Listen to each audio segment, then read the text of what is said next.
Retrospectiva 2022.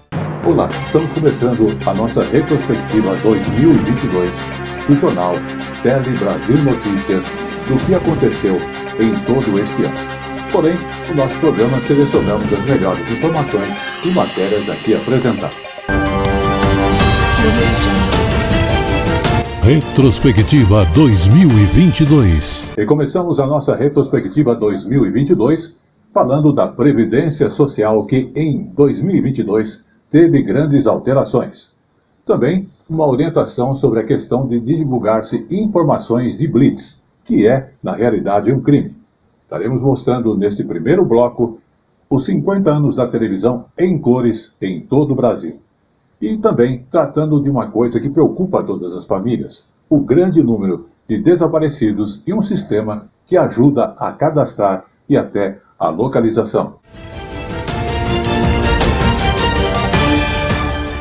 Muito bem, vamos falar agora de saúde, porque a Previdência Social, a partir desse ano 2022, está aí com mudanças já nestas regras que valem até 2022 da Previdência Social. Para você que vai se aposentar, é uma coisa muito importante.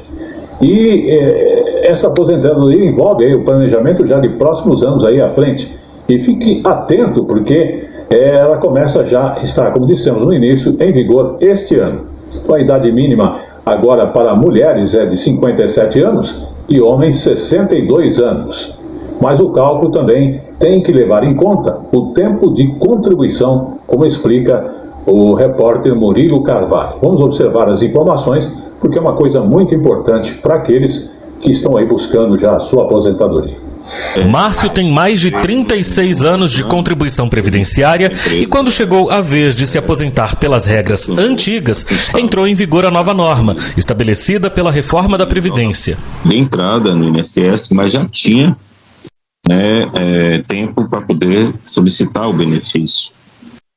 Só que, para minha surpresa, foi por questão de dias, eu ultrapassei o período, né? Então, no dia da promulgação da nova lei, da Previdência, se não me engano, 13 de novembro, eu faltava 16 dias, algo em torno disso aí, alguns dias. As novas regras atingem a todos os que estavam trabalhando no momento em que a reforma da Previdência foi aprovada. Por isso, o Márcio teria que trabalhar mais 5 anos para receber a aposentadoria integral. Até seria possível se aposentar agora, mas ele perderia 50% do benefício. A partir deste ano, o cálculo da aposentadoria deve levar em conta idade mais tempo de serviço. Homens devem atingir 99 pontos, somando idade e tempo de contribuição. Mulheres, 89 pontos. A cada ano até 2031, essa pontuação vai subir 1 ponto, até que vão ser exigidos 100 pontos para mulheres e 105 para homens. E a idade mínima para se aposentar cresce a cada 6 meses até lá. Este ano começa com mulheres devendo ter pelo menos 57 anos e meio e homens 62 anos e meio. Mas esta especialista lembra que não é exigida apenas a idade mínima nessa regra de pontos. Também tem o mínimo de tempo de contribuição. Não adianta atingir um ou outro primeiro. Eu tenho que atingir os dois e especificamente ter o tempo de contribuição mínimo, 30 anos mulheres e 35 anos homens. Retrospectiva 2022. Polícia em Ação. Começamos então com o primeiro caso do Polícia em Ação de hoje. Falando sobre divulgar blitz em redes sociais, que é um crime e acaba atrapalhando a segurança no trânsito. Inclusive, nem todo mundo sabe, mas é crime divulgar a localização de uma blitz em grupo de conversas pelas redes sociais. Vamos acompanhar as informações da TV de Santa Catarina. Foi até a Bela Aliança para mostrar como essa atitude atrapalha o serviço de segurança no trânsito e até mesmo o trabalho da polícia no combate a crimes. Se você é uma daquelas pessoas que tem no celular vários grupos no WhatsApp, provavelmente já deve ter recebido o aviso de alguma blitz que a Polícia Militar está fazendo na região. Essa ação é tão comum que até a própria PM percebe nos comandos de trânsito. Sim, a gente percebe, quando estamos fazendo o comando de trânsito, que logo após poucos minutos ali, já começa a diminuir o movimento dos veículos, né? Segundo a Polícia Militar, quando uma pessoa divulga uma blitz num grupo do WhatsApp, por exemplo, ela atrapalha o serviço dos policiais e também traz risco para a comunidade. Afinal, o objetivo não é apenas cuidar do trânsito. Além da fiscalização de trânsito que também ocorre, a Polícia Militar ela busca tirar pessoas com mandado de prisão ativo de circulação, coibir alguns outros ilícitos, né? Por exemplo, um carro furtado ou roubado que esteja passando pelo comando de trânsito, pela chamada blitz, e for abordado, com certeza será apreendido. E se o fato de atrapalhar o trabalho da polícia não é um motivo suficiente para não mandar mensagens avisando das blitz, é preciso que as pessoas saibam que essa prática é crime. E esse crime ele tem uma pena de 1 a 5 anos e multa. Então a pessoa que for flagrada divulgando a blitz, né, como é conhecido, o comando de trânsito ou a barreira policial, ela pode incorrer nesse crime. E é fácil hoje em dia constatar. Pelas mídias sociais, Facebook, WhatsApp, é feita uma ata notarial, é feito o registro e a pessoa pode responder criminalmente. Polícia em ação.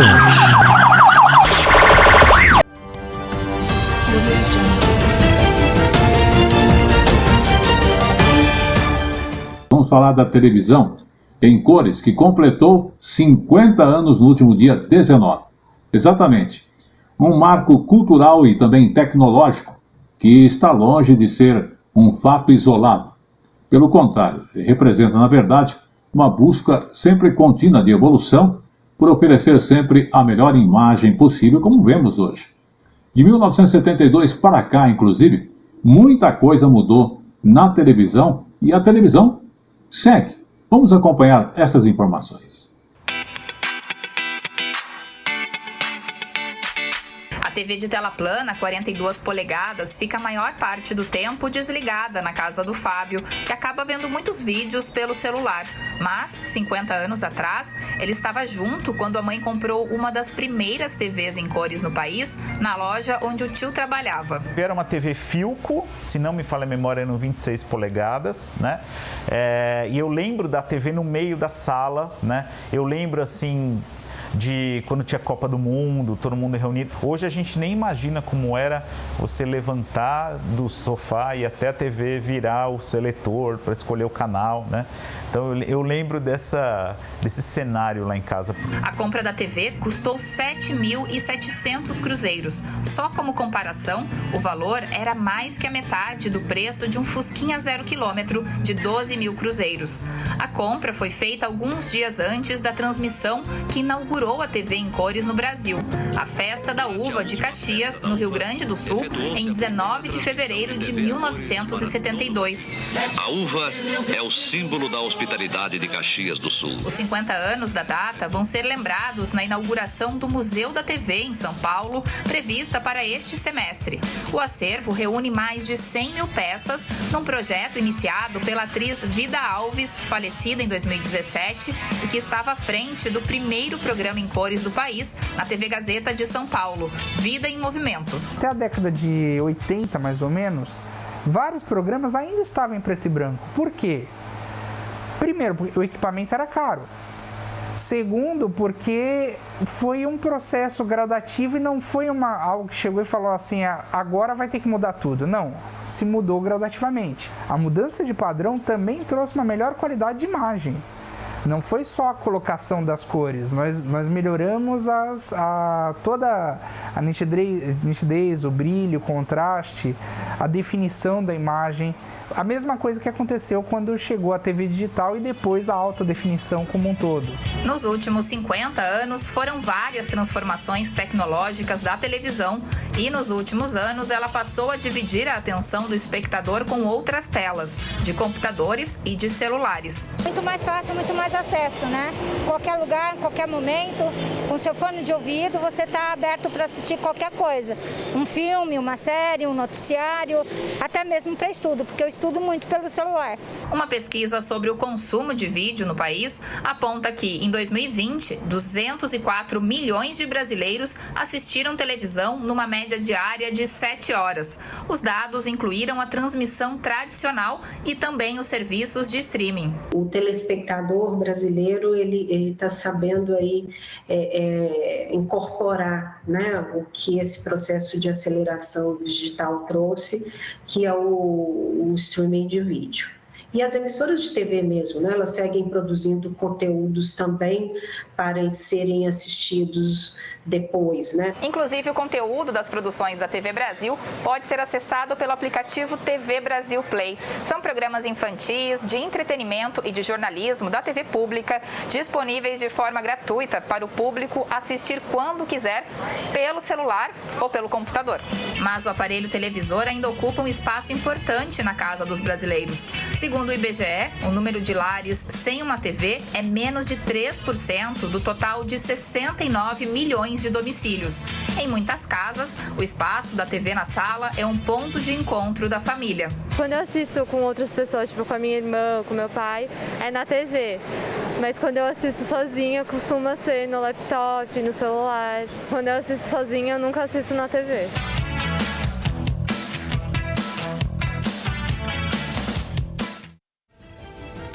Retrospectiva 2022. Você tem algum parente desaparecido? Novo sistema da Polícia Rodoviária Federal está justamente agilizando as buscas por pessoas desaparecidas. Então, os parentes, amigos, podem fazer o cadastro assim que perdem o contato com a pessoa de sua família ou próxima a ele.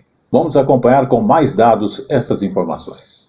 Para registrar a ocorrência, basta acessar o site desaparecidos.prf.gov.br pelo computador ou pelo celular e preencher os dados da pessoa desaparecida, como nome, telefone e endereço. A ideia é agilizar, que o familiar coloque o quanto antes a informação, que a gente sabe que as primeiras horas pós-desaparecimento são importantíssimas para a gente lograr isso no encontro dessa pessoa desaparecida. Após o registro, todos os policiais de plantão, em um raio de 500 quilômetros do local da ocorrência, são imediatamente comunicados. O serviço está disponível 24 horas todos os dias da semana. Além do site, também é possível fazer o registro por telefone no número de emergência da PRF 191. Em um mês de funcionamento, mais de 100 casos de desaparecimento foram inseridos no sistema e 4 pessoas foram encontradas. Uma delas é o João, que foi localizado por policiais em uma rodovia de Mato Grosso do Sul. Esse cidadão, ele lembrava do seu nome, seu João Rodrigues Martins. Possibilitou que a equipe fizesse contato com a nossa central PRF, que através dos sistemas disponíveis de checagem conseguiu localizar um boletim de desaparecimento do seu João. Já estava aproximadamente 2 meses fora de casa. A outra medida que vai ajudar na localização de desaparecidos é a campanha nacional de coleta de DNA de pessoas sem identificação, uma parceria entre o Ministério da Justiça e Segurança Pública e as secretarias estaduais de segurança. O objetivo é encontrar pessoas sem identificação internadas em hospitais, clínicas ou abrigos de todo o país por meio de cruzamento de material genético. A coleta é feita de forma voluntária, por meio da assinatura de um termo de consentimento. Já a coleta de DNA de crianças e adolescentes requer autorização da Justiça. Retrospectiva 2022. E já no nosso segundo bloco, do nosso Retrospectiva 2022, do jornal Tele Brasil Notícias, nós estaremos falando um pouquinho sobre a questão de dormir-se, a dificuldade que todos nós temos. Também estaremos mostrando, no momento jurídico, a questão de você, às vezes, financiar o seu automóvel em uma agência bancária, quais são os seus direitos e deveres. Também comentaremos sobre saúde, os 122 anos da Fiocruz. E, além disso, para a criançada, vamos falar também do Dia de Brincar, que foi abordado no nosso telejornal.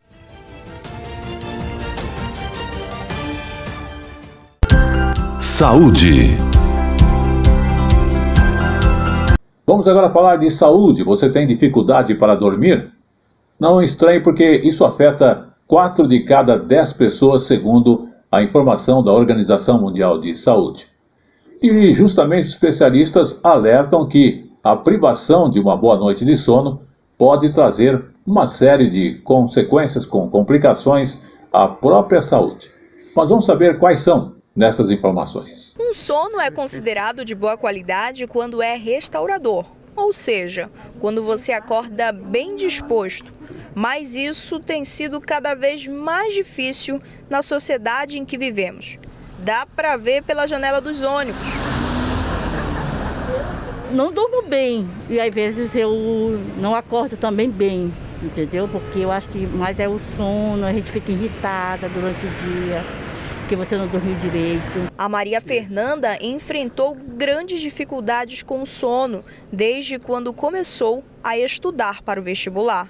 No início da minha faculdade, mais propriamente no ano de 2021, no início dele, eu comecei a tomar remédios para ansiedade, para o tratamento da ansiedade, que repercutia entre várias coisas dentro da minha rotina, como, além do estresse, mas a falta de sono, a insônia propriamente dita e a dificuldade de fazer outras atividades por perca dessa motivação. Para uns é difícil pegar no sono, já para outros é só encostar na cama.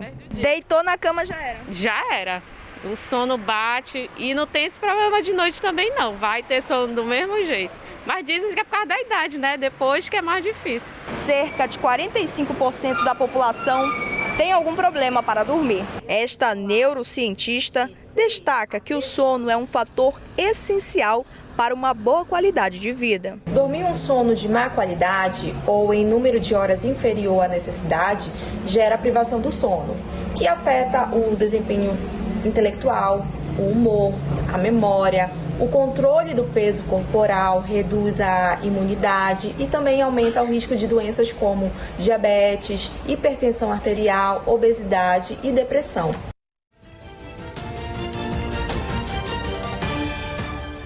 E chegou agora no Tele Brasil Notícias, o nosso momento jurídico. Falamos agora que a terceira turma reafirmou que banco de varejo não responde por vício em carro financiado. Financiou o carro, o banco não tem obrigação de corrigir as falhas do automóvel que você adquiriu financiado, porque ele é uma financeira. Então, os agentes financeiros, conhecidos como bancos de varejo, que financiam então a venda de automóveis, não respondem pelo vício do produto e o contrato de financiamento subsiste mesmo que esta compra seja desfeita. Situação diversa do que ocorre justamente com os bancos integrantes de grupos econômicos ou de grupo econômico dos fabricantes, os chamados bancos das montadoras. Vamos observar. Terceira turma do Superior Tribunal de Justiça reafirma que banco de varejo não responde por vício em carro financiado. Muitas vezes a emoção de comprar um carro novo pode dar lugar à preocupação. Quando, por exemplo, o veículo recém-comprado apresenta algum tipo de defeito. Neste caso, a fabricante realiza um processo chamado de recall, quando solicita que o veículo seja entregue à concessionária para o reparo. Mas e quando é o comprador quem identifica um vício de qualidade no veículo? Esta advogada explica quais as possibilidades previstas no Código de Defesa do Consumidor. Nós temos hoje 3 possibilidades que é importante destacar, que são a escolha do consumidor, que é a possibilidade da pessoa conseguir devolver o produto, escolher um outro produto diverso e também ela pode pegar um produto diverso com abatimento no valor que ela pagou. Então, o nosso Código de Defesa do Consumidor, ele realmente ampara o consumidor para que ele não saia com nenhum tipo de prejuízo em relação a um produto que ele comprou e dentro do prazo de garantia acabou apresentando algum defeito. Em decisão, o Superior Tribunal de Justiça reafirmou que os bancos de varejo que financiam a venda de automóveis não respondem pelos vícios do produto, mesmo que a compra seja desfeita. O entendimento foi firmado pela terceira turma ao dar provimento ao recurso especial de uma instituição financeira contra acórdão proferido pelo Tribunal de Justiça de São Paulo. A Corte Paulista concluiu que o contrato de financiamento é coligado ao de compra e venda. No recurso ao STJ, o banco alegou que não é solidariamente responsável pelo vício apresentado no veículo financiado, e sim somente pelos serviços financeiros prestados. No voto, o relator do recurso, o ministro Paulo de Tarso Sanseverino, lembrou que já há jurisprudência pacífica na Corte no sentido da ausência de responsabilidade da instituição financeira por vício do veículo financiado. Entretanto, ele destacou que esse entendimento não é absoluto, pois quando integra o grupo da montadora, o banco também responde pelo vício do produto.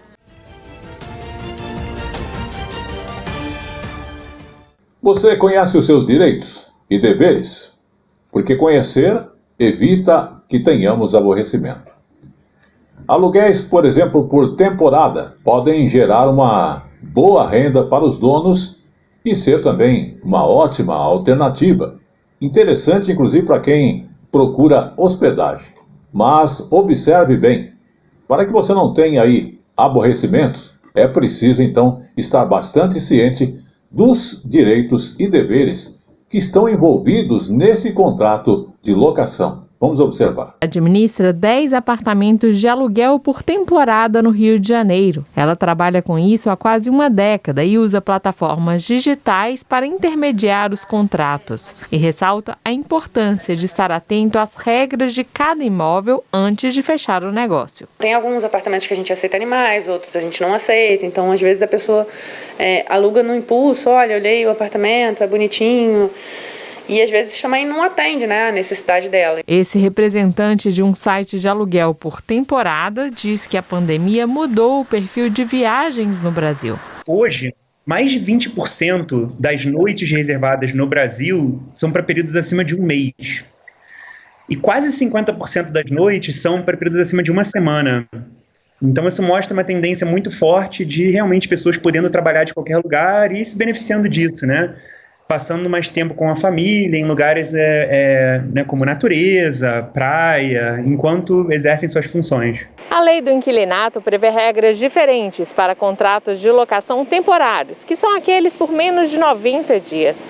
Nesses casos, é permitido, por exemplo, cobrar o aluguel antecipado. A lei também obriga os imóveis mobiliados a terem no contrato a descrição de móveis e utensílios e o estado em que se encontram. Esta advogada recomenda atenção especial às regras de uso das partes comuns de condomínios.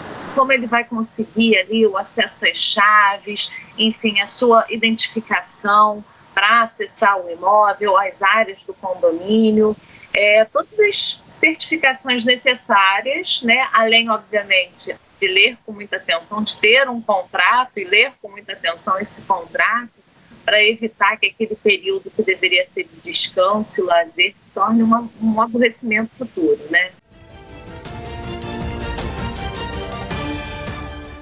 E voltamos a falar de saúde, porque 122 anos da Fiocruz. A Fiocruz, então, completou seus 122 anos e é uma reportagem, inclusive, do Maurício de Almeida, que conta a história desta instituição que foi criada para combater epidemias no início do século passado. Também ela atuou na linha de frente contra a Covid-19. Vamos observar.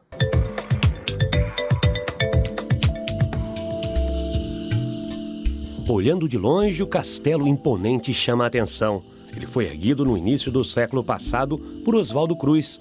O local, com arquitetura que mistura os estilos ingleses das torres, com inspiração árabe nas paredes e janelas, azulejos portugueses e mosaicos franceses, tinha o objetivo de chamar a atenção e se transformar em um símbolo da ciência. Inaugurado em 1918, se transformou na sede da Fiocruz. Mas a história da fundação é mais antiga. Ela surgiu em 1900, com o antigo Instituto Soroterápico Federal. Em construção, fazia parte da antiga fazenda de Manguinhos, local escolhido pelo governo para que os pesquisadores desenvolvessem soros e vacinas para enfrentar as doenças que se espalhavam pelo país. Como eram as epidemias de febre amarela, de peste bubônica, de varíola. E o Oswaldo Cruz, ele vem exatamente com a missão de combater esses problemas. Toda a história da Fiocruz é preservada pela Casa de Oswaldo Cruz, um núcleo da Fundação especializado em documentação histórica. No acervo com mais de 100 anos de pesquisas estão antigos livros que registravam a produção de vacinas, plantas da construção do castelo, cartas enviadas pelos cientistas, desenhos com espécies descobertas pelos pesquisadores e documentos históricos, como este, que mostra a nomeação dos primeiros funcionários da instituição. Na lista aparece o nome de Oswaldo Cruz, que foi contratado no dia 26 de maio de 1900. Uma unidade, voltada para a história, a memória da instituição e das ciências da saúde, para a preservação do patrimônio cultural e para a comunicação e divulgação em ciência. Ao longo do tempo, a Fiocruz cresceu e se expandiu.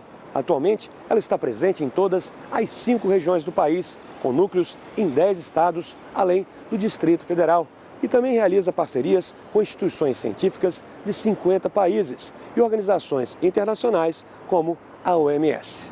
Atualmente, a Fundação é a maior produtora mundial da vacina contra a febre amarela.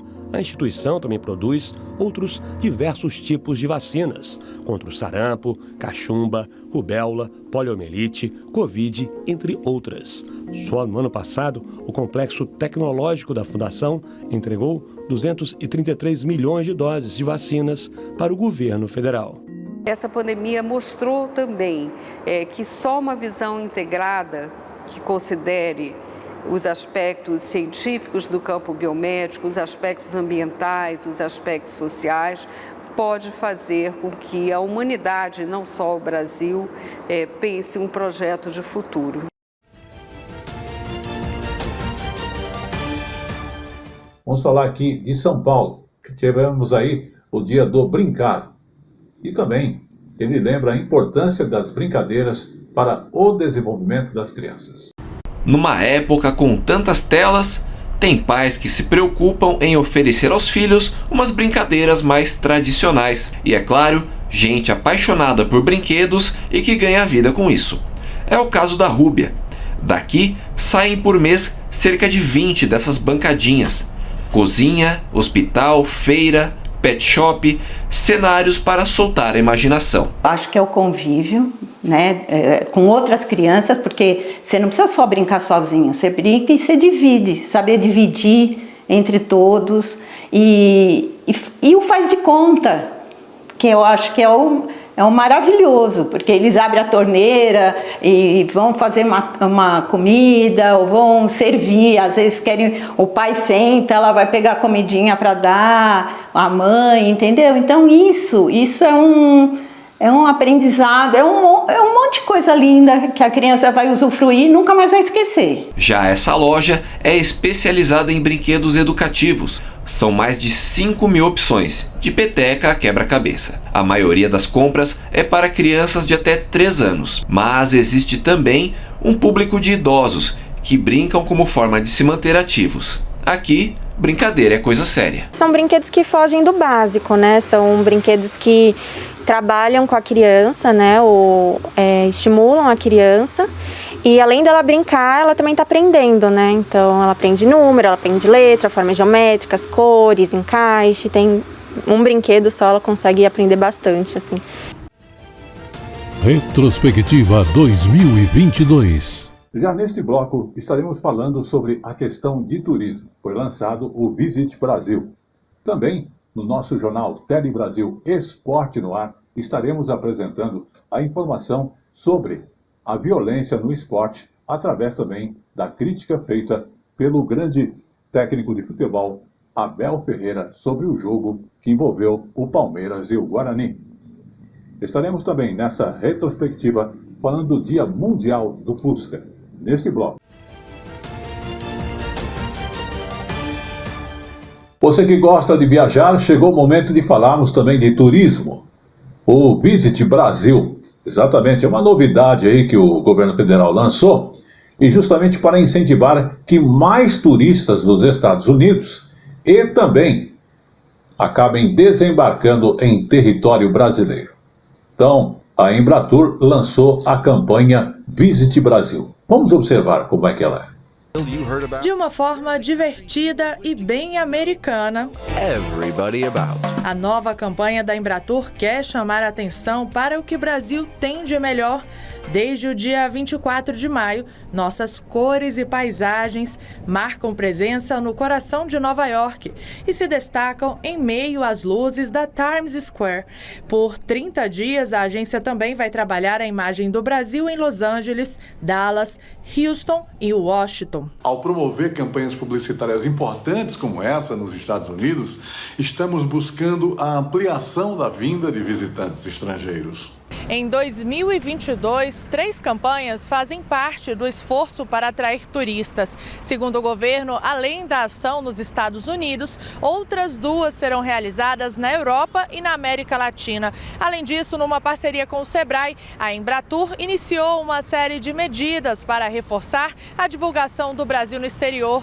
O objetivo é alcançar o patamar turístico de antes da pandemia, quando o Brasil recebia mais de 6 milhões de estrangeiros por ano. Estamos planejando investir mais de 100 milhões de reais em ações de promoção, o que representa uma alta de 74% quando comparado aos investimentos de 2020. Após 2 anos de restrições impostas pela pandemia de Covid-19, o turismo no Brasil, como em todo o mundo, segue uma curva ascendente. De acordo com dados do Ministério do Turismo, somente nos primeiros 4 meses deste ano, mais de 962 mil estrangeiros entraram no país. O balanço já supera em 60% todo o ano de 2021, quando foi registrada a entrada de cerca de 597 mil visitantes estrangeiros.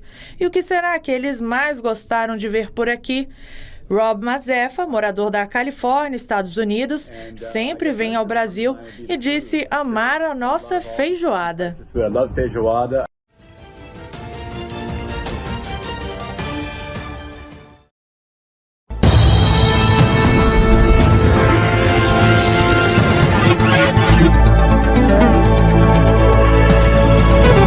E vamos agora falar sobre violência nos campos de futebol. Mas em vez de falarmos, vamos deixar que Abel Ferreira, em sua coletiva do Palmeiras versus Guarani, pelo Campeonato Paulista 2022, onde ele falou desta violência no futebol.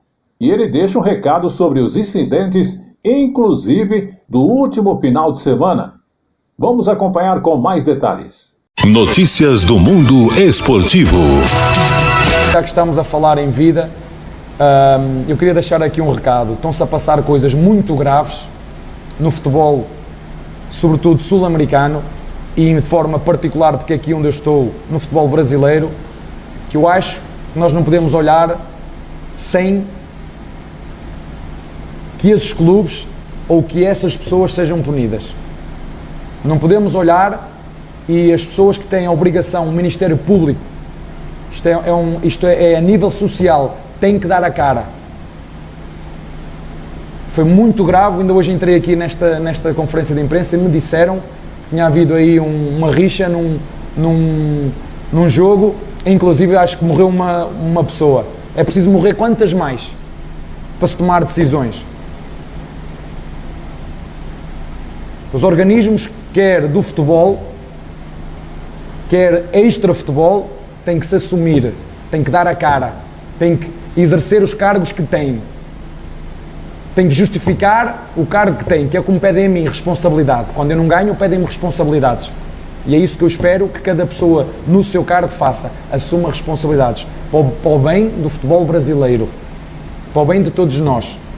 Que se junte a CBF, que se junte quem organiza os estaduais, que se junte o Ministério Público, mas que se tome medidas.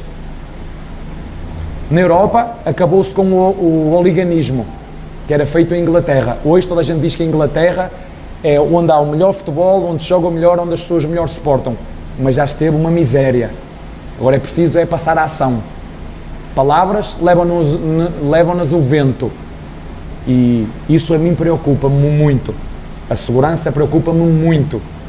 E quando eu entrei aqui, e ontem tinha visto as imagens que vi no México, e me dizem que se passa a mesma coisa, ou está-se a passar a mesma coisa no futebol brasileiro, eu vou ter que pensar muito bem naquilo que quero para mim, para a minha família e para os meus jogadores.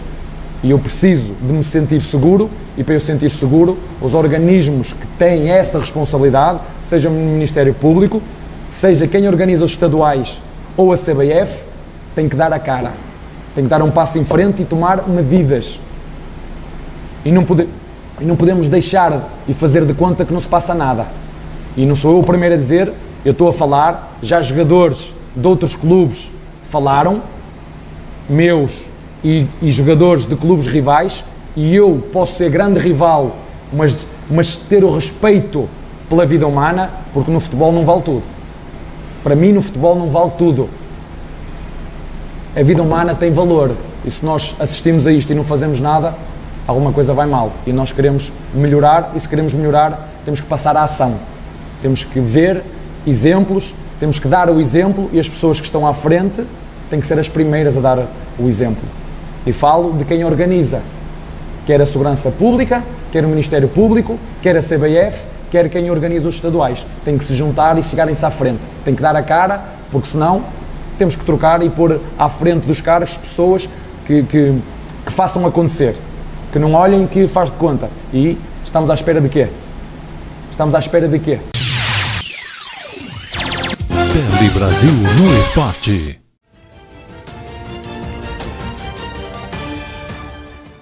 Vamos falar do Dia Mundial do Fusca, e você inclusive vai conhecer a história da cultura do século XX, e inclusive foi comemorado no último dia 22, o Dia Mundial do Fusca, dia 22 de junho. E inclusive estrelas de cinema, a criação do carro na Alemanha, o gosto dos brasileiros pelo Fusca, e também a questão do produto ser importado inicialmente, e a produção nacional que aconteceu em 1959. Mas vamos ver com mais detalhes. As linhas arredondadas desse simpático carrinho se tornaram um ícone cultural do século XX. Até estrela de cinema ele foi. A data de hoje marca a assinatura do contrato de Henry Porsche para o desenvolvimento do carro na Alemanha em 1934. Aqui no Brasil, começou a chegar em 1950, importado, e teve a fabricação nacionalizada em 1959. Foi fabricado até 1986. Depois, ainda voltou por mais 3 anos. 93 a 96, a pedido do então presidente Itamar Franco. A fábrica de onde saíram os mais de 3 milhões de Fuscas brasileiros fica em São Bernardo do Campo. Foi a primeira planta da Volkswagen fora da Alemanha. E uma pequena curiosidade, Fusca foi um apelido do modelo até 1984, quando foi adotado pela montadora. Até então, o nome oficial era simplesmente Sedã.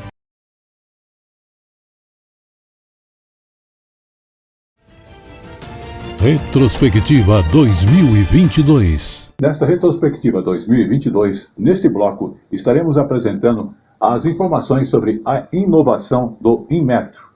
Exatamente, uma coisa importante, também a abordagem do cigarro eletrônico que faz mal à saúde. Também, preocupação na saúde é a questão ocular. Muitas pessoas deixaram de ter o seu atendimento ocular em função da Covid-19, mas em 2022 a coisa voltou a se regularizar e com muitas orientações.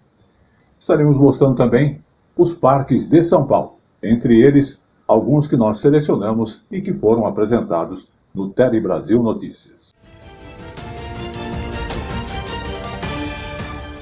Vamos acompanhar agora as inovações do Inmetro, que inclusive é um assunto bastante interessante porque é a garantia de qualidade no produto brasileiro. E inclusive desde o começo do mês agora de julho, todas as geladeiras que são comercializadas, elas devem apresentar uma nova etiqueta de conservação de energia elétrica do Inmetro, que vem inclusive com um código QR. Exatamente, prazo para o máximo para adequação das indústrias é até 2023. Vamos observar. Esta etiqueta já é conhecida. Nela, o Inmetro aponta se a geladeira consome muita energia. Mas agora, além desse item, as novas etiquetas de todas as geladeiras nacionais ou importadas que chegarem às lojas têm que ter esse QR Code, Com o código, o consumidor pode conferir o status do registro do produto. Por meio do QR Code, os consumidores conseguem identificar o registro daquela geladeira no Inmetro e avaliar se ele está ativo, inativo, suspenso ou cancelado. Essa informação é de grande utilidade para os fiscais do Inmetro e dos órgãos delegados, que são responsáveis por avaliar produtos irregulares no mercado. De acordo com o Inmetro, o QR Code vai se tornar uma ferramenta importante para o consumidor na hora da compra. Além de saber sobre eficiência energética, ele terá uma série de informações que podem ajudá-lo na decisão de levar ou não o produto para casa. O Inmetro pretende ainda expandir e criar uma plataforma para que o cidadão possa ter acesso a vídeos com dicas de consumo. Sempre levando em consideração o quesito eficiência energética para decidir qual eletrodoméstico comprar. Os produtos com etiqueta antiga podem ser comercializados até 30 de junho do ano que vem. Os aparelhos de ar-condicionado serão os próximos a contarem com o novo código. Para os consumidores, uma novidade que ajuda a economizar. Porque tem muita gente que vai comprar e não sabe o que está comprando. Acaba gastando mais. A energia no mundo ela está se voltando para a sustentabilidade, né? Para energia solar, energia eólica. E aí é importante diminuir o consumo, né?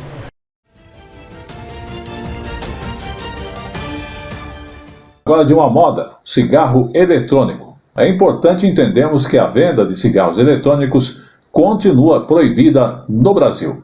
Com a decisão da Agência Nacional de Vigilância Sanitária, várias medidas devem ser tomadas a partir inclusive de agora, entre elas fiscalização e realização de campanhas educativas com respeito ao cigarro eletrônico.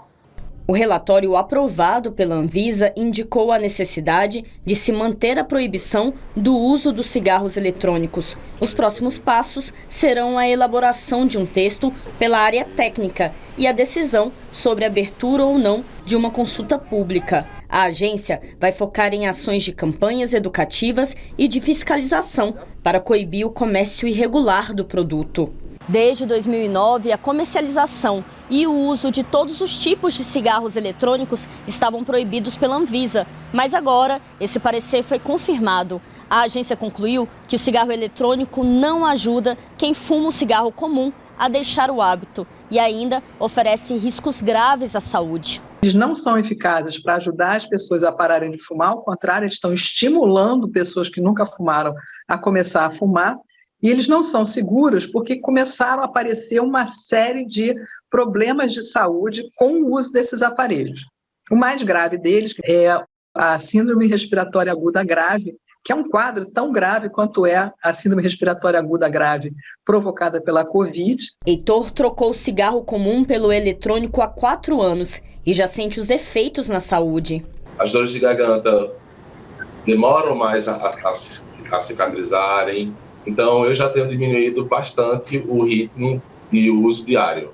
Os especialistas destacam que o uso desses dispositivos se tornou uma porta de entrada para o consumo de cigarro comum.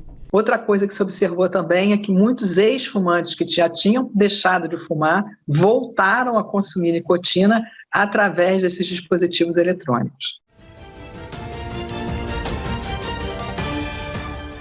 Saúde. Vamos agora falar então de saúde, justamente dos olhos, né? A saúde dos olhos é uma coisa muito importante e mais de 2 milhões de pessoas ao redor do mundo acabam sendo atingidas por qualquer tipo de doença que envolve a parte da visão. Mas saiba que 80% dos casos dessas deficiências, elas podem ser curadas. É por meio justamente das pessoas procurarem o tratamento ou mesmo o atendimento. E por isso que é fundamental, além de você procurar, saber que você tem que se prevenir. E também, hoje no Brasil, nós temos o atendimento gratuito para as pessoas no Sistema Único de Saúde. O Theo foi com os pais a esse hospital em Brasília para uma consulta oftalmológica. Segundo o pai, o pequeno tem ficado muito em frente às telas e por isso eles resolveram checar se estava tudo bem com a visão do filho. Nós viemos verificar como está a saúde ocular dele, porque é melhor cuidar da saúde do que prevenir, cuidar da saúde do que tratar da doença. Uma consulta regular, pelo menos uma vez ao ano, seria o ideal. Segundo a Organização Mundial da Saúde, 80% das causas das doenças dos olhos podem ser prevenidas ou tratadas. Mais de 2 bilhões de pessoas têm deficiência visual ou cegueira no mundo. Entre as mais comuns que podem levar à perda da visão estão catarata, ceratocone e glaucoma. Já entre algumas das doenças mais recorrentes e de má formação, que podem ser corrigidas com óculos ou outros tratamentos, estão as conjuntivites, a miopia e a síndrome do olho seco. A assistência oftalmológica está disponível no Sistema Único de Saúde e inclui desde consultas até tratamentos que podem ser cirúrgicos e transplantes. Além disso, todas as crianças, quando nascem, também realizam o teste do olhinho, exame capaz de detectar alterações no eixo visual que possam causar futuramente problemas como catarata e glaucoma congênito. O teste do olhinho ele é de suma importância. A gente vê tanto o segmento anterior, a córnea, o cristalino, vamos ver se está tudo bem, quanto o segmento posterior. Então a gente sempre tem que dilatar a pupila para a gente ver se o vítreo está tudo bem, se a retina está tudo bem, se o nervo óptico está tudo certo. Vamos também na saúde falar do dia 8 agora de agosto, que foi o Dia Nacional de Combate ao Colesterol. Essa data é muito importante porque ela chama a atenção das pessoas deste problema de saúde que pode ser prevenido. E basta que mudemos os nossos hábitos por hábitos saudáveis. Isso envolve o quê? Exames periódicos também. Vamos observar com mais detalhe mais essa orientação para a nossa saúde. As doenças cardiovasculares são as que mais matam no Brasil. Segundo a Sociedade Brasileira de Cardiologia, 14 milhões de brasileiros têm alguma doença no coração e cerca de 400 mil morrem todos os anos. O nível elevado de colesterol ruim, conhecido por LDL, pode desenvolver doenças do coração. Uma porta aberta para a ocorrência de infarto e acidente vascular cerebral, o AVC. Além de tomar a medicação correta, uma alimentação equilibrada e exercícios físicos regulares são o caminho correto para se ter uma vida saudável. A educação alimentar ela é primordial, então os hábitos saudáveis de vida, então não fumar, fazer atividade física e principalmente uma alimentação balanceada. Cerca de 70% do colesterol é produzido no fígado, porque o nosso organismo precisa dessa gordura para funcionar. O problema é que o consumo excessivo de produtos ultraprocessados, como biscoitos, margarina e sorvetes, por exemplo, ou de gorduras saturadas e trans, presentes em carnes e derivados do leite, transformam o bom colesterol num inimigo perigoso que pode matar. Quanto mais você puder fazer seu alimento, alimentos que você compra na mercearia, alimentos in natura, e você produzir a sua alimentação, mais saudável isso com certeza vai ser. O Sistema Único de Saúde oferece de graça todos os exames necessários para o diagnóstico, controle e tratamento do colesterol alto. Os medicamentos também são fornecidos pelo SUS. Hoje, com 9 quilos a menos, Dona Selma faz consultas periódicas num posto de saúde. É que ela aprendeu a lição depois de um susto. Teve que passar por uma cirurgia cardíaca. Não espere o amanhã. Sentiu hoje, corra para o médico. Vamos falar de parques. Na semana passada falamos do Parque da Aclimação. E a semana vamos falar do Horto e também do Parque da Serra da Cantareira. Um local bonito, tradicional. Mas vamos conhecer mais de perto na reportagem as informações que mostram ali, inclusive com mais detalhes, o que você pode com a sua família aproveitar nesses parques. O Horto Florestal, na zona norte da capital, é um refúgio na natureza para visitantes e para quem vive pertinho do parque. Todos os dias estou vindo fazer essa caminhada né, aproveitar esse momento de mais tranquilidade, assim, para contemplar, para apreciar, meditar. Importante. O parque tem o tamanho de 32 campos de futebol, com áreas para esporte e várias opções de lazer. São 3 lagos, cercados de muitas espécies nativas da Mata Atlântica, como a palmeira jussara. Tem também plantas exóticas, como o pinheiro do brejo, importado da Flórida, e até exemplares de pau-brasil. Aqui no Horto a gente tem uma grande biodiversidade, né? Tanto de fauna como de flora. Aqui na fauna nós podemos sempre observar os gansos e os patos, nós temos os 2. Há também outros animais como sagui, macaco prego, porque como ele está muito próximo do Parque Estadual Cantareira, então há sempre essa transição de animais. Uma das principais atrações do Horto é o Museu Florestal Otávio Vecchi, que fica neste casarão do século passado. O piso, original de 1930, é feito com vários tipos de árvores brasileiras. É possível ver também esta xiloteca, um arquivo de madeiras de várias espécies. No parque também fica este casarão colonial, que já foi sede do Serviço Florestal e casa de verão de muitos governadores do estado. Na década de 40, Adhemar de Barros, então governador, visita, né? E acha tão bonito o casarão que desaloja o diretor e passa a ser um palácio de verão do governo. Por aqui começam algumas das trilhas do Parque da Serra da Cantareira. A principal delas é a da Pedra Grande.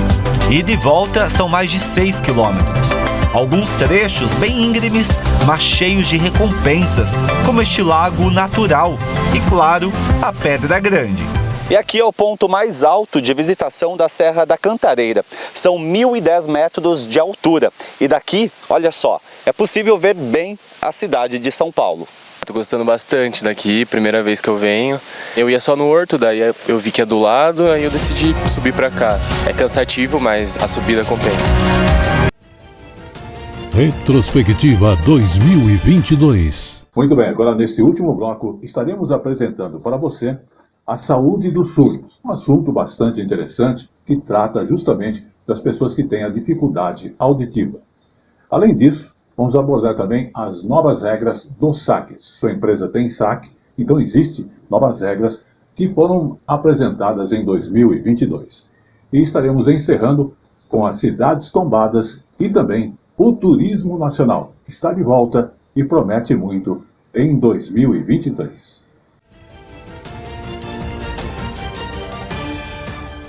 Vamos falar de datas comemorativas. Tivemos aí o Dia Nacional dos Surdos, que foi dia 26 de setembro.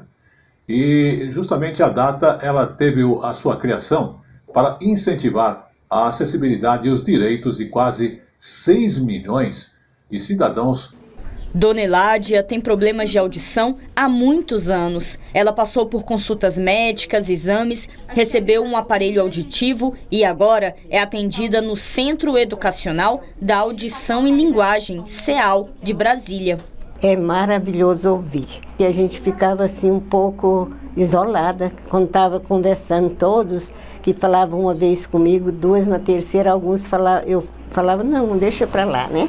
Existem aproximadamente 5.800.000 brasileiros com surdez em vários graus. Isso equivale a cerca de 3% da população. Algumas pessoas já nasceram com a condição e outras desenvolveram deficiências auditivas. A pequena Mirella passa por tratamento depois de ter sido diagnosticada no teste da orelhinha. Se não fosse esse exame, a gente não descobriria, né? Talvez descobrisse quando ela estivesse bem maior. Em casa, a mãe começa a perceber que ela não reage aos sons mais fortes, se não assusta quando alguém bate uma porta quando está dormindo, se está tendo um atraso de desenvolvimento de linguagem, ela deve procurar o atendimento especializado. O Ministério da Saúde ressalta a importância do teste da orelhinha para diagnosticar possíveis falhas auditivas em recém-nascidos. Dados do Ministério demonstraram que entre 2017 e 2020 houve aumento no número de crianças que realizaram um teste pelo Sistema Único de Saúde. O SUS oferece cirurgia e a colocação de implantes. Entre 2017 e 2020, foram realizados 26 milhões de procedimentos em todas as regiões do país. A pessoa deve procurar uma unidade básica de saúde ou, se uma equipe de estratégia de saúde da família suspeitar de uma perda auditiva, de uma deficiência auditiva, de um atraso de desenvolvimento, ele vai encaminhar essa pessoa, esse paciente, para uma consulta com o médico otorrino. Havendo realmente a suspeita da perda auditiva, ele vai ser encaminhado para o CEAL por sistema de regulação. Kennedy tem 12 anos e é tratado desde os 4 meses de idade. Ele tem um implante coclear que ajuda a resgatar a audição. O estudante recebe apoio pedagógico e fonoaudiológico pelo SUS e dá um recado para as crianças surdas, e com destaque especial da nossa tradutora de Libras. Você, criança, seja surda, eu quero muito que você possa escutar e falar como eu, Fico muito feliz que você seja um aluno, uma aluna muito boa, uma pessoa muito boa. E como eu vou ser grande, eu quero ser uma pessoa muito boa e ajudar as outras pessoas. Espero que você seja como eu. Fico muito feliz de estar aqui com vocês e falando esse recado para vocês. Vamos falar do serviço de atendimento ao consumidor, porque as regras para o serviço de atendimento ao consumidor já estão em pleno exercício. Um destaque é a possibilidade de contratar e cancelar um serviço através do WhatsApp. Quando o assunto é saque, o serviço de atendimento ao consumidor, sobram reclamações. Não atendem direito, não tem as informações completas quando a gente precisa. Eu nunca fui atendida no momento, sempre fiquei na espera. Tantas reclamações levaram o governo a discutir o assunto. E depois de um amplo diálogo entre a Secretaria Nacional do Consumidor, do Ministério da Justiça e Segurança Pública e a população, um decreto traz novas regras para melhorar o atendimento ao cliente. O decreto anterior, de 2008, ele já estava obsoleto, então não contemplava os novos meios de comunicação, como a internet, o WhatsApp. Então houve a necessidade de se adaptar pela demanda do consumidor. Pelas novas regras para o saque, agora o consumidor poderá contratar ou cancelar um serviço por todos os canais disponibilizados pela empresa. O acesso ao saque deverá estar disponível durante 24 horas por dia, 7 dias por semana. E o atendimento humano não poderá ser inferior a 8 horas diárias. As demandas do consumidor devem ser respondidas no prazo de 7 dias corridos, contados da data do registro. Se existir uma cobrança indevida, ela deverá ser suspensa imediatamente pela empresa no momento de contato. Os saques também estão obrigados a informar o tempo de espera para que o consumidor seja atendido. E caso a ligação caia antes do fim do atendimento, o atendente deverá retornar a chamada ao consumidor e concluir a solicitação. Caso as empresas elas descumpram o novo decreto do saque, os consumidores podem denunciar tanto aqui para a Senacom, através do consumidor.gov, quanto para os PROCONs regionais e também junto às ouvidorias das empresas. E caso os órgãos de defesa do consumidor constatem que, de fato, essas empresas estão descumprindo as regras do saque, poderá ser aberto um processo administrativo que poderá culminar na suspensão de serviços, cancelamento e até uma multa pecuniária. Muito bem, vamos falar agora do fim de ano que está chegando. As viagens a locais históricos acabam sendo uma boa opção para as férias. Conhecer cidades, então, tombadas pelo IPHAN, que possuem, inclusive, conjuntos arquitetônicos, paisagísticos e apresentam as manifestações culturais, tem sido o roteiro do turista aqui no Brasil. Sim, o turista nacional. Com pouco mais de 25 mil habitantes, a pequena e aconchegante Pirenópolis, no interior de Goiás, é repleta de cenários históricos. Além do charme da arquitetura colonial, a cidade abriga o Parque Estadual Serra dos Pirineus e é cercada por montanhas, trilhas e cachoeiras. O município atrai turistas de vários estados e até de outros países para apreciar a natureza, a cultura e a culinária locais. É o caso de Davi, que é de Salvador e veio de Brasília para cá. É a primeira vez que a gente vem, achei a cidade incrível, muito charmosa, com muita história, arquitetura linda, muita natureza incrível em volta. A arquitetura chamou a atenção de Ana Beatriz, que veio com o namorado para uma comemoração especial. Hoje tudo está tão atualizado, as construções hoje não é mais as mesmas, né? E aqui a gente encontra uma coisa que relembra mais o passado, que tem uma história por trás de tudo, né? Em 1989, a cidade foi tombada pelo IPHAN, Instituto do Patrimônio Histórico e Artístico Nacional, como conjunto paisagístico. E em 1997, teve início um projeto de restauração do centro histórico, quando a Igreja Matriz, o Teatro de Pirinópolis e outros monumentos foram restaurados e reconstruídos. A gente tem a importância da cidade, não só pela essa parte cultural, da arquitetura, do patrimônio material e imaterial, mas também das cachoeiras. E isso faz com que a cidade de Pirinópolis ela atraia uma grande quantidade de turistas durante todo o ano. Além de Pirinópolis, 88 conjuntos urbanos em 22 estados e no Distrito Federal são protegidos e reconhecidos pelo IPHAN como Patrimônio Cultural Brasileiro. E o turismo nestas cidades históricas está se recuperando depois da pandemia de Covid-19. De acordo com o IBGE, o índice de atividades turísticas cresceu 1,2% em agosto na comparação com julho deste ano e já está acima do patamar de fevereiro de 2020, último mês antes da pandemia.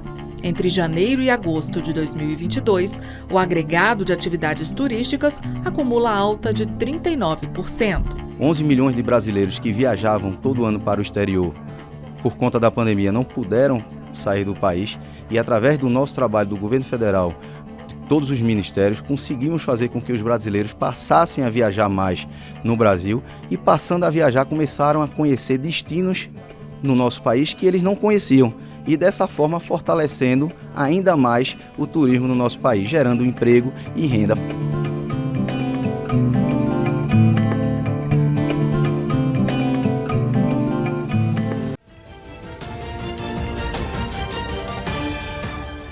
E lembrando que ainda temos aqui a informação sobre essa época de calor, sol, praias paradisíacas.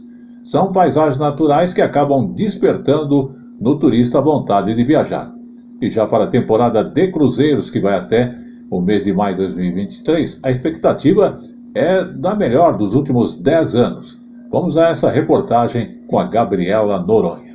Em março deste ano, a professora Maria viajou pela primeira vez a bordo de um navio. Acompanhada do marido e do filho, ela participou de um cruzeiro que saiu da capital do Rio de Janeiro e navegou por 4 dias até desembarcar na cidade de Santos, em São Paulo. A experiência, ela garante, foi inesquecível. Parece que você está vivendo um sonho ali, né? É uma festa de 4 dias, uma festa que começa quando a gente chega e termina só quando desembarca. A gente fez um grupo e a gente está vendo, porque tem uma amiga nossa que tem uma empresa de turismo e ela vai organizar. A gente já está vendo os preços para o ano que vem. A próxima temporada de cruzeiros será a maior dos últimos 10 anos, injetando na economia brasileira cerca de 3 bilhões e 800 milhões de reais e gerando cerca de 44 mil empregos de forma direta e indireta, de acordo com o governo. Para quem pretende fazer esse tipo de viagem, antes de qualquer coisa, é importante conferir os requisitos para o seu destino. Com a flexibilização das restrições, a expectativa é que o setor de turismo volte ao patamar pré-pandemia no Brasil. Somente de janeiro a agosto deste ano, o setor faturou mais de 129 bilhões de reais, representando um aumento de 33% frente a 2021, de acordo com o governo. Teremos a maior temporada de navios de cruzeiro dos últimos 10 anos. Retrospectiva 2022. Pois bem, esta foi a nossa retrospectiva 2022 do nosso jornal Tele Brasil Notícias. Queremos agradecer a sua audiência no Brasil e também em outros países e lembrando que você pode acompanhar através do nosso YouTube, Jornal Tele Brasil Notícias e também através do Face. Temos aí também a Hora da Notícia, que você encontra informações impressas no Facebook. Tivemos o apoio técnico durante o ano de 2022 do João Vitor e do Pedro Henrique. Desejamos a todos boas festas e feliz 2023. Até lá!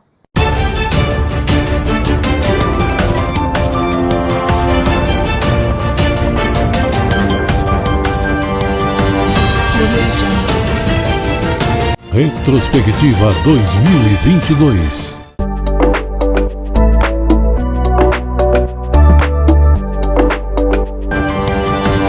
Do Rio de Janeiro.